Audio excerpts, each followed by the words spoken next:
căutăm în continuare excelența printre cei care sunt aici în Forever și am găsit un domn care știe foarte bine să ne spună ce este excelența. Știți de ce? Pentru că toată viața a căutat-o. A căutat calitatea și excelența în orice. De aceea simte că cel mai bine a găsit-o în Forever. Și credeți-mă că a căutat-o ceva și știe foarte bine, pentru că după ce a avut 3 afaceri în domenii total diferite, a găsit afacerea Forever și a ajuns în 7 luni și jumătate doar manager. 7 luni și jumătate. Ei, după 13 ani face în continuu această afacere, are 22 de manageri în 8 țări diferite, s-a calificat de 7 ori la raliul internațional din America, de 4 ori programul de mașină, nivelele 1 și 2, a făcut profit share de la prima ediție și la fel tot de la prima ediție s-a și calificat la Eagle Manager, de aceea este un senior Eagle Manager, așa că vom invita pe scenă un om de succes, pe scena succesului, nimeni altcineva decât domnul senior Eagle Manager, Derji Samuel. Bine ați venit!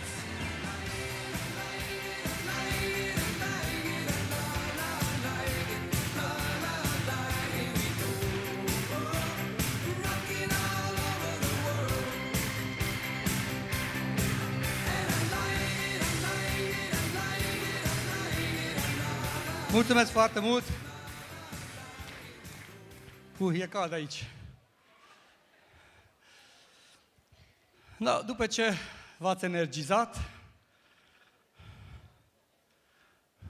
ați fost și stropiți cu aburi, era ca la New Orleans seara, nu? Aer umezit, cald. Vă simțiți bine? Sigur? Jumătate doarme. Vă simțiți bine? No, ajutați-mă și pe mine cu puțin. Da? Mulțumesc!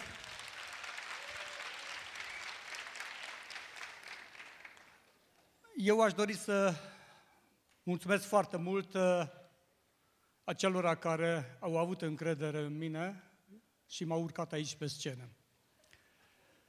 Mulțumesc acelora care au crezut că pot să transmit ceva și trebuie să vă spun că mă simt onorat că vă pot vorbi. În primul rând mă simt onorat că pot să vorbesc în fața acelora care reprezintă excelență în afacerea Forever Living Products, manager, senior manager, soaring manager, Zafir Diamonds manager ai noștri. Și totodată mă simt foarte împovărat de responsabilitate când vorbesc acelora care ați venit pentru prima oară la acest eveniment.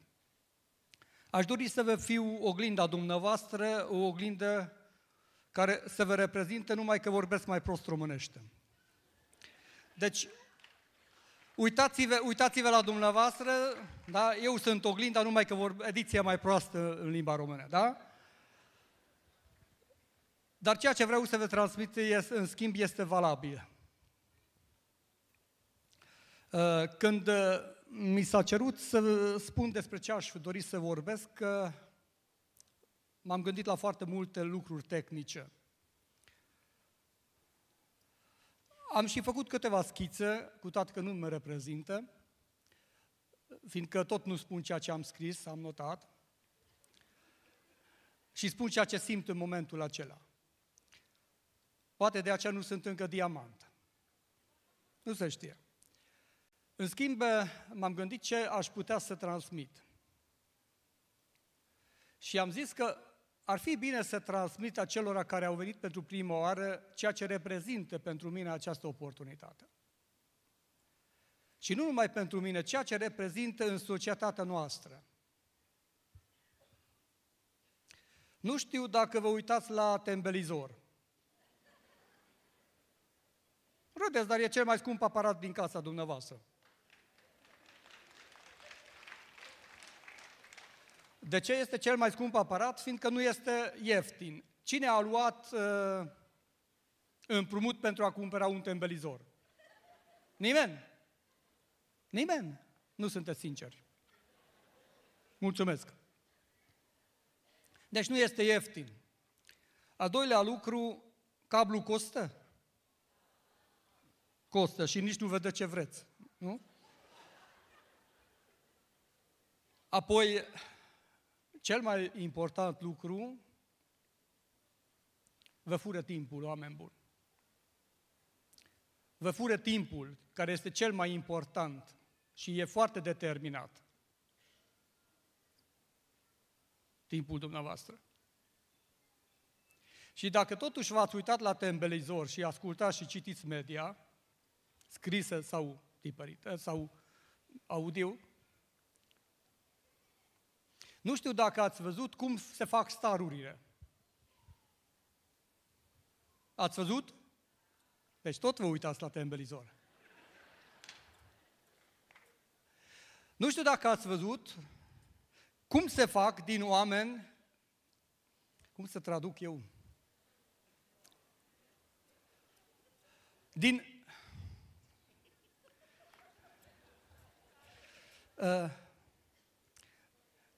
dintr-un nimeni necunoscut, cum se fabrică un nimeni cunoscut.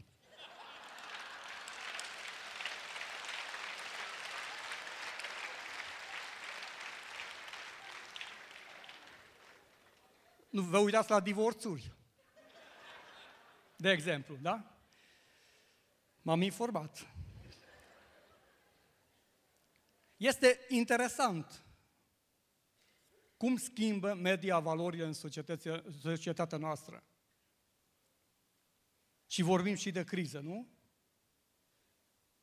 Și atunci eu aș dori ca să vă spun câte ceva despre aceste lucruri. Avem două puncte determinate, fiecare dintre noi, pe care nu-l putem influența, sau foarte puțin. Avem punctul determinat nașterea și punctul determinat moartea. Corect? Al doilea mai putem influența. Primul nu depinde de noi. Dar între cele două puncte determinate în viața noastră, credeți-mă, totul depinde numai de noi. Și depinde numai de noi ce acceptăm. Ce valoare dăm acestui interval? Pe care nu putem cuantifica, dar oricât de mic sau lung să fie, oricât de scurt sau lung, depinde numai de noi. Și în această căutare de valori, te poți întâlni cu fenomenul care se numește forever, living paradox. Nu este o întâlnire oarecare, fiindcă nimic în viața dumneavoastră nu se întâmplă întâmplător, accidental. Absolut nimic. Cum nici celelalte întâlniri nu sunt întâmplătoare. Numai că nu suntem atenți. Și este bine că există această criză, fiindcă ne dă de gândit. Ne pune să căutăm soluții, ne pune să analizăm și ne pune pe aceia care doresc să se desăvârșească, să se maturizeze, să se reinventeze, să ajungă undeva. Iar forever în acest caz reprezintă excelența. Ca să nu rămân surprins, am răsfoit dicționarul explicativ al limbii române. Ce înseamnă excelență? Înseamnă o calitate superioară. Înseamnă o afirmare, dar mai înalt decât bun sau foarte bun. Iar în cadrul forever-ului înseamnă atitudine. Înseamnă raportare. Înseamnă acțiune. Înseamnă esența valorilor umane. Despre câte afaceri puteți să spuneți dumneavoastră acest lucru? În câte afaceri este primordial calitatea vieții și omul? Câte oportunități îți dau posibilitatea ca tu, o persoană, un om, un individ, o entitate, să te exprimi la o valoare superioară. Câte oportunități sunt în viață care vorbesc despre afirmarea ta? La câte afaceri este o condiție esențială ca să te repeți treptat, ciclic, la un nivel mai înalt. Să reprezinți dezvoltarea. Este un lucru fenomenal. Dumneavoastră nu primiți numai o afacere, nu primiți numai produse, nu primiți doar un sistem, nu primiți numai îndrumare, nu primiți numai depozită.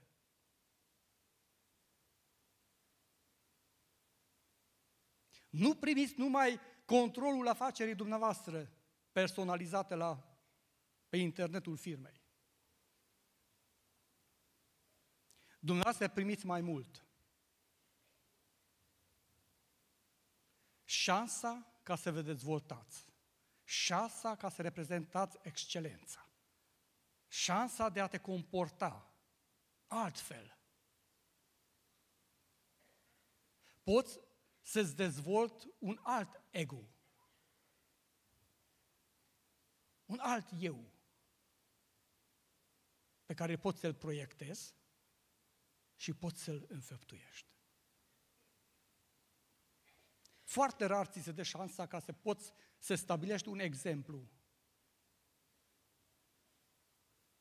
de comportament, de etică, de lucru, de acțiune, de relații, să-l proiectezi și să-l poți înfăptui prin muncă.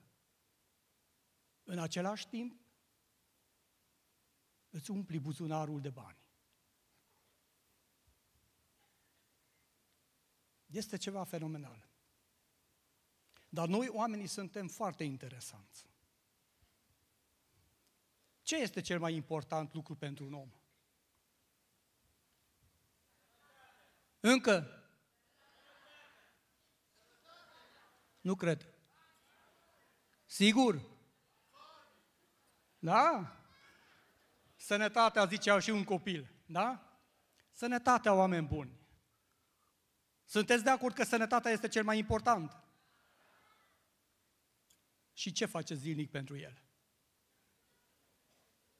Cât cheltuiți zilnic pentru sănătatea dumneavoastră? V-ați gândit la acest lucru? Afirmăm niște valori și când trebuie să punem în legătură cu comportamentul nostru, de ce nu mai reprezintă valoare? De ce nu confirme comportamentul nostru această valoare pe care am emanat? Cei care sunteți în afacere, vi s-a întâmplat să spune cineva că gelul de aloe este scump? Și la dumneavoastră. Chițul? Da. Și cât că stă un chiț? Forever Kids. Cine de mai mult? Lucrați la același firmă sau? E concurență mare. Copilul zice neprețuit. De ce? Fiindcă el încă nu are educația noastră. Dacă un chiț costă 50 de lei, 55 de lei, și vi se spune că este scump, vi s-a întâmplat să spune cineva care fumează? Cât costă un pachet de țigări? Cât? Și aici e concurență. Hai să luăm 10 lei, dacă nu luați la negru. Da? Nu mai puteți, gata, a fost problema. Deci la 10 lei. Care este părinte responsabil? Sau oare este părintele responsabil când spune că nu are 55 de lei pentru sănătatea copilului și are 10 lei pentru țigări?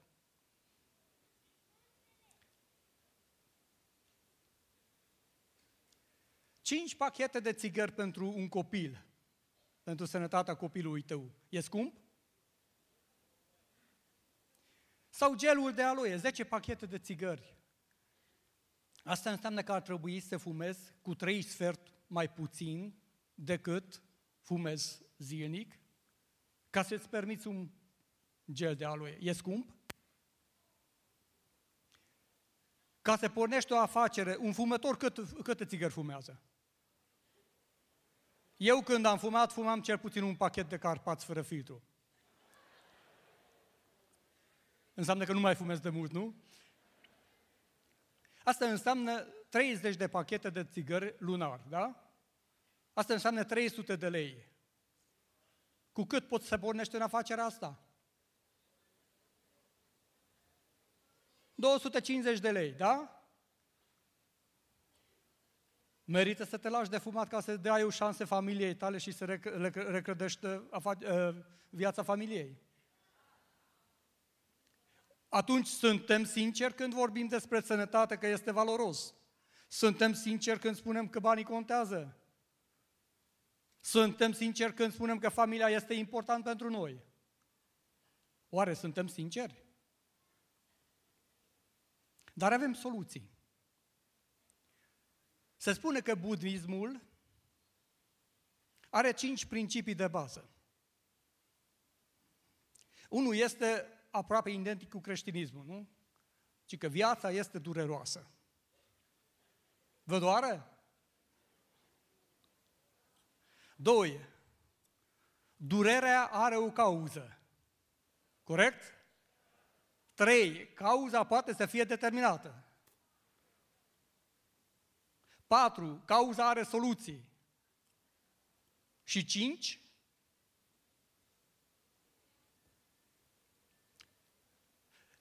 Calea de soluționare a cauzei, a problemei.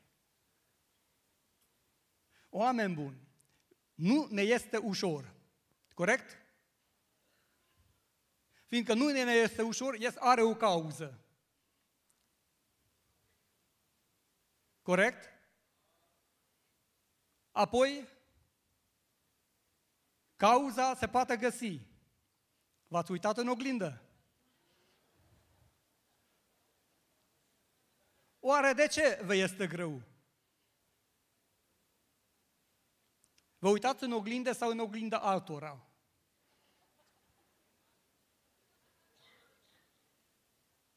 Cine este vinovat? Și care este soluția dumneavoastră? Cine are un unchi în America care este bogat și e pe moartă? N-are nimeni? Cine a jucat la loto și așteaptă câștigul? Că sunt și unii care nu joacă și tot așteaptă. Da?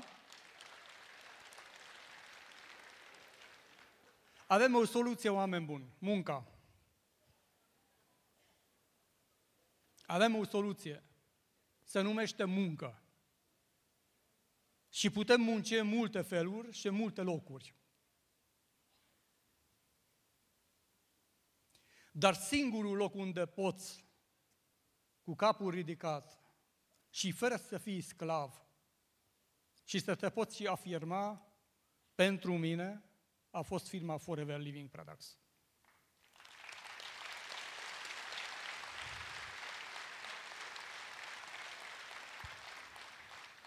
Dar trebuie să vă spun că eu nu sunt angajatul firmei și nici măcar nu sunt plătit ca să vă vorbesc frumos. Doamna Dora și Gabor Sâci sunt angajații firmei și cei care ne ajută ca să ne dezvoltăm sunt angajații firmei. Dumneavoastră nu lucrați la firma Forever Living Products. Dumneavoastră ați avut șansa și aveți șansa să vă alegeți partenerul de afaceri. Dumneavoastră aveți șansa să fiți întreprinzător individual. Dumneavoastră nu trebuie să vă angajați. Dumneavoastră vă puteți clădi propriul dumneavoastră imperiu. cu minimă investiție, cu foarte multă muncă și îmi pare rău că trebuie să corectez colegul meu anterior că nu este important corectitudinea. Este foarte important corectitudinea.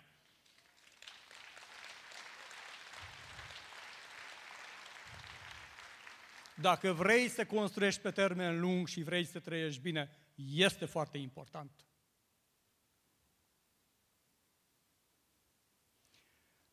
Dar dacă muncești corect, planificat, consecvent și îți alegi un partener bun, ajungi foarte departe.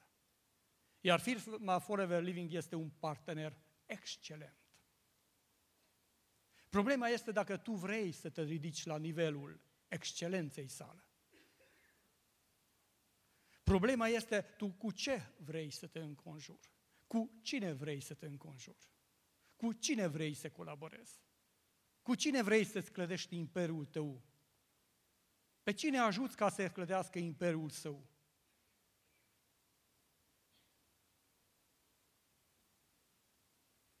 Nu știu dacă v-ați uitat în sală. De unde începe excelența? Câți v-ați îmbrăcat în costum, la cravată? Azi câți dintre dumneavoastră sărbătoresc? Azi la câți dintre dumneavoastră miroase a bani?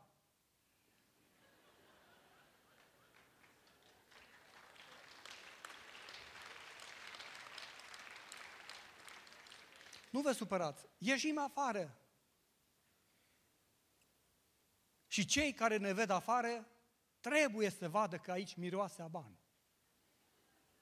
Corect? Trebuie să vadă că s-au adunat oameni de afaceri. Trebuie să dorească să fie între noi. Încercați să vă manifestați ca oameni de afaceri. Știu că nu este ușor. Să nu crezi că nu te aud. Să nu crezi că nu aud că mă strigi, că mi-e greu, că e nasol, că am încercat și nu merge, că toată lumea spune că e prost. Știu că nu ți-e ușor. Și soacra a vrut să te dea afară din casă. Știu că ai, cum îi zice, ai simptome de nicotină sau lipsă de nicotină. Că ai sacrificat banii de tutun pentru această oportunitate și încă n-ai primit banii înapoi.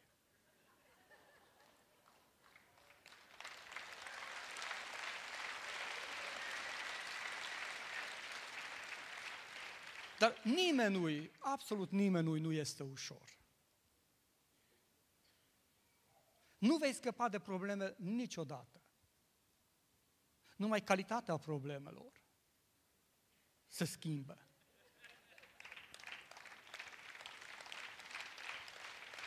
Altfel de probleme apar în viața ta.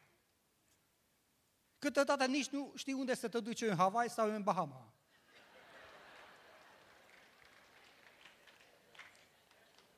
Știu că băiatul tău nu s-a ciocnit cu mașina încă. Probabil că n-a avut. E o altfel de problemă. Știu că ai probleme zilnice. Știu că ești obosit când ajungi acasă. Știu că ești o femeie care face 2-3 servicii pe zi. Nu vă gândiți la prostii. M-am gândit că dimineața se duce la servici, după aceea se duce acasă la al doilea servici și după aceea al treilea servici de noapte. Nu este ușor. Știu că toată lumea te sperie. Dar trebuie să folosesc o metaforă actuală cu tsunami. pornești în această afacere și parcă n-ai avea niciun rost, n-ai avea niciun efect, n-ai avea niciun rezultat și parcă oamenii se trag așa ca valurile înainte de tsunami, știi? Efectul acela de absorpție, da? Dar dacă ești atent, ești perseverent, se întoarce și vine un val mare și te ia asupra lui. Problema este că până atunci tu trebuie să exersezi la surf.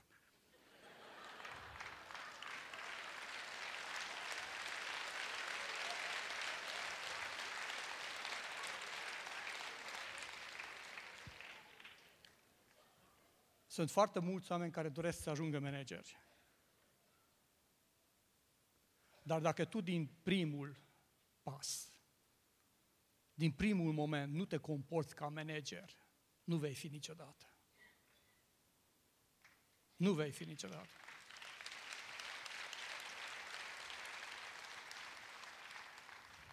Este greu să înțelegi acum. Este enorm de greu să înțelegi acum că azi trebuie să te comporți ca un manager. Probabil că ai pantofi găuriți. Râdeți, dar s-a mai întâmplat. Lustruiește-l. Încearcă să nu pui picioare unul peste celălalt. Și încearcă să te comporți în așa fel încât lumea să dorească să fie ca tine. Ai curajul să deschizi visele tale, ai curajul să visezi, să crezi în șansa ta și nu-l ascundă. Lasă să se vadă. Cei care sunteți în această oportunitate, sunt convins că ați observat. Aceste provocări care ne face firma, stimulente, zicem noi cei care suntem de mai mult, ceilalți zic că sunt provocări. Știți ce sunt? Niște borne de susținere spre succes. Era fata care a urcat câteva vârfuri și câțiva vulcani, da? 7 la număr din fiecare. Ea știe despre ce vorbesc. Aceste provocări sunt ca niște cuie bătută în muntă ca să te ții de el. Să te poți târî de la unul la celălalt. Și acum vine programul de Sovata. Și aud, managerii se facă. Și aud colaboratorii, asta e pentru manageri. Dar dacă tu nu faci programul de Sovata acum când nu ești manager, nu vei face nici când vei fi manager și nici nu vei fi manager. Aud programul de profit share. Eu n-am manager, nu fac. Nici nu vei face niciodată. Fiindcă tu condiționalizezi succesul tău de succesul altora. Fiindcă dacă tu nu faci profit sharing-ul, sau profit share, cum se spune în engleză corect? Niciodată nu vei face. Fiindcă ceilalți se uită la tine. Tu nu reprezinți excelență în afacerea ta proprie. Orice program trebuie să-l faci, indiferent la ce nivel ești. Și că când ajung manager, ce ai așteptat să înveți să vorbești înainte de a ajunge adult? Sau după ce ai ajuns adult? Sau să mergi înainte? Este un proces. Tu trebuie să accepti din start. Dacă tu accepti excelența în această afacere. Obligatoriu. Să nu-ți fie frică. Trebuie să sape în tine. Sapă până când ajungi la diamant. Să nu-ți fie frică de presiune, că sub presiune se fac diamanții. N-ai cum să ajungi la succes dacă tu, din start, nu te pui sub presiune. Nu-ți stabilești direcția și nu te lași condiționat de nimeni, decât de criteriile de selecție, de excelență ale firmei Forever Living Products. Nicăieri în viața ta nu ți s-a dat șansa ca să faci ceva mare de tot, Ceva enorm de mare în ochii oamenilor, pe care poți să-i dai moștenire copilor tăi. Niciodată, în nicio afacere, nu poți determina atât de mult viața copiilor și nepoților tăi cum poți să faci aici. Tu aici poți să deschizi ușa pentru 2-3 generații.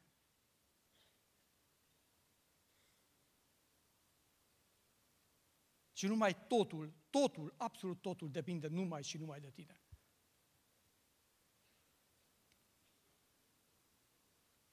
Uită-te în oglindă. Și dacă te doare ceva, caută cauza. Găsește soluția. Și alege calea pe care vrei să ajungi acolo. La ținta pe care ți l-ai proiectat. Măcar o dată în viață, ai curajul să te uiți în oglindă. Chiar și dacă vorbește mai prost românește, da? Dar uită-te în oglindă. Nimeni, absolut nimeni nu e vinovat de locul unde te afli azi. Nimeni, absolut nimeni nu este vinovat de situația ta de azi. Tu ești responsabil. Pe tine te doare, tu trebuie să cauți cauza și ai mare noroc că te afli azi aici.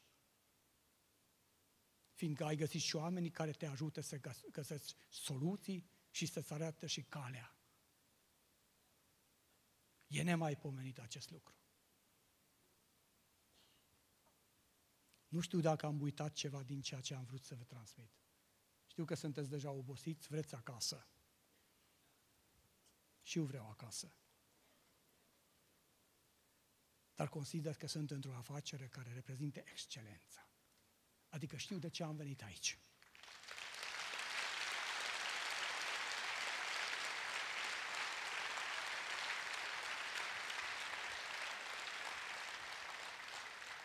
Asta a fost pentru dumneavoastră.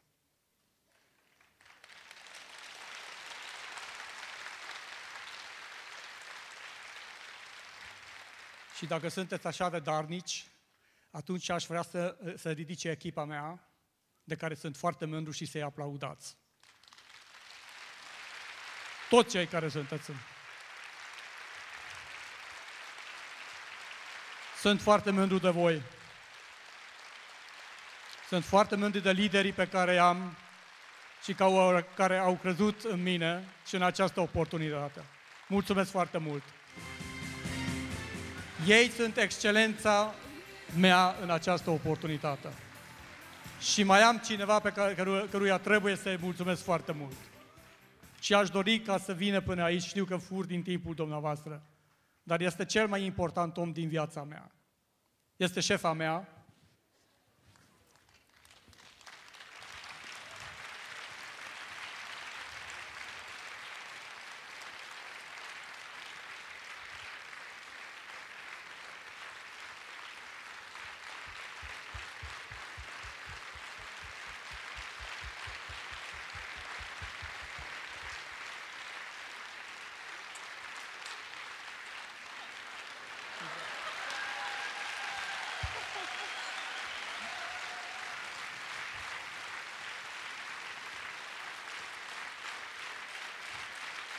Ea este un om mult mai bun decât mine.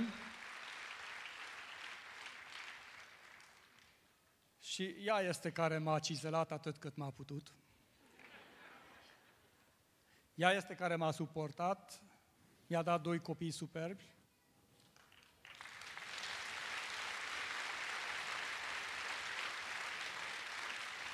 Și cât este ea timidă, este de 2 ori mai bun decât mine.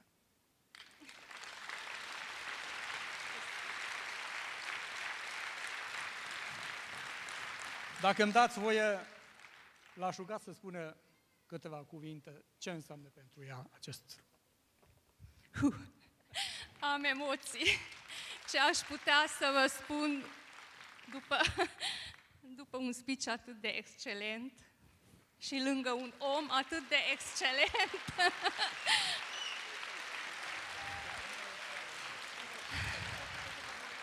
dar totuși foarte scurt încerc să spun câte ceva. Trebuie să vă spun că viața noastră și succesul nostru depinde numai și numai de noi. Mai precis, de deciziile luate de noi de fiecare zi. Eu vă spun din convingere, pentru că acum 26 de ani am luat și eu o decizie să mă căsătoresc și am aici, acum, lângă mine, cel mai excelent soț din lume.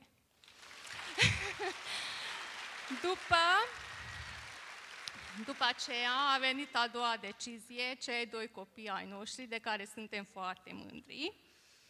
Și al treilea decizie, să fim parteneri cu firma Forever Living Products, cu care ne-am schimbat complet viața noastră.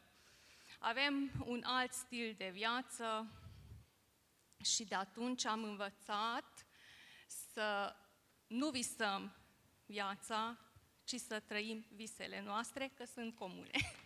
Mulțumesc foarte mult!